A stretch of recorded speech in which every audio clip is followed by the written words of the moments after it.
The names of the two men who were fatally shot in downtown Louisville at the Southern Restaurant and Lounge. They're 35-year-old Colby Banks and 37-year-old Terrence Bethel.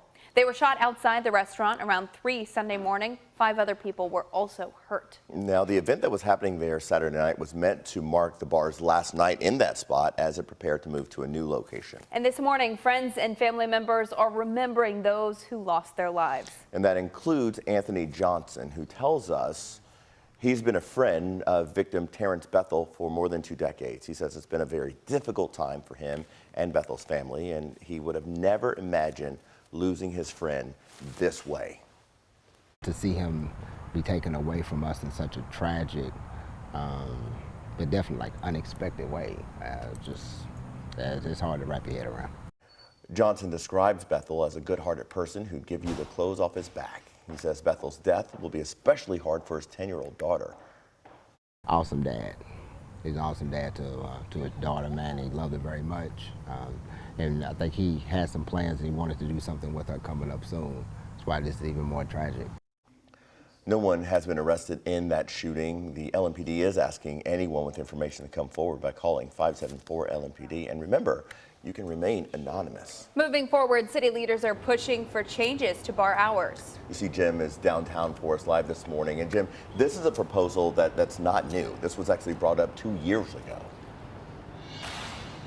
Yeah, it brought up 2 years ago and for similar reasons back then. It's now being brought back up as discussions will continue over whether or not bars should be able to stay open until 4 a.m. Now, at the time when that original proposal got brought up, we heard from bar owners and restaurant owners who said that just because a few bad actors are misbehaving, it should not mean that all bars and restaurants should be punished. We expect that'll be the same argument this go around as well. Now, there is a case that Southern Restaurant and Lounge behind me was one of those bad actors. We know that in the last couple of months, there have been 5 claims filed against the restaurant.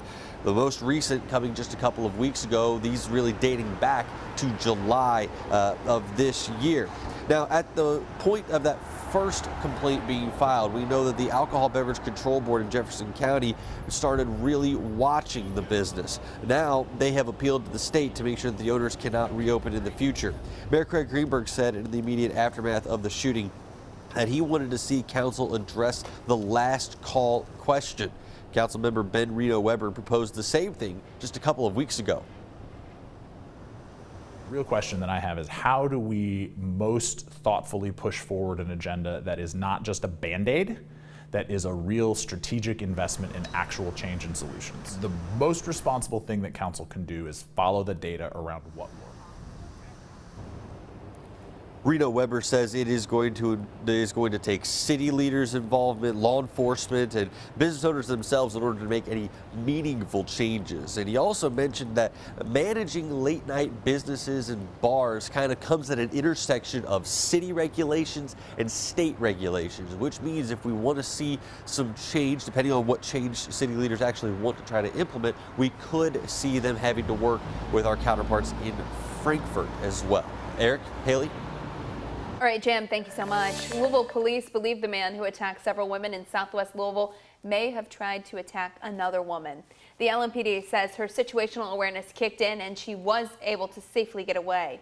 If this case is connected, it would be the 7th in a string of attacks against women in Metro Louisville. It happened Sunday morning just before 6 on Kennedy Place Circle near Stone Street. A woman called police after getting home from work and noticing a man was walking up to her car with a gun. She says she drove to the front of the apartment complex to wait for police, and the same man approached her, tapping on her window with a gun in his hand. She called 911 again, and when police arrived, they say he was nowhere to be found. They're praising her quick thinking, saying she did the right thing by driving away and calling for help. And here's how victims have been describing this attacker. A black man, 5'10", thin build, wearing all black with a hoodie pulled up over his head and a silky mask covering his mouth and nose. Police believe recent news coverage could be pushing the suspect out of southwest Jefferson County to other parts of the metro. Police are asking for all women to be vigilant.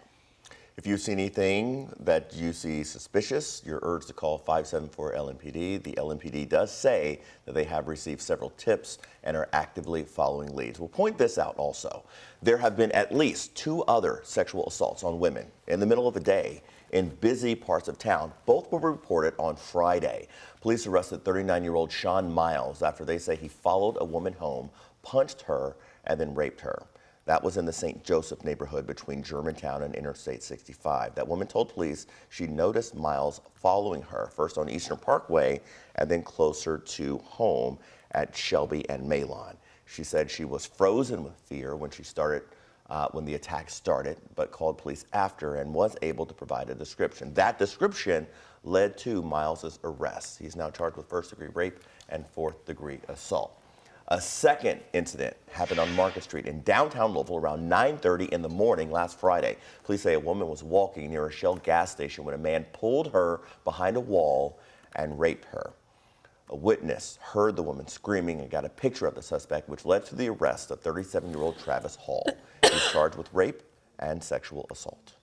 And the man accused of chaining a woman to the floor of a house pleaded not guilty in court. And today, the United Campus Workers of Kentucky will hold a rally at the University of Louisville. The union represents faculty and staff and students who work for this school. It's demanding fair compensation for workers, including a 10% cost of living adjustment and a minimum hourly wage of $25 an hour. The union's also seeking increased transparency and input on decisions affecting workers. The rally is set for noon today on the U of L campus quad located next to the Ekstrom Library.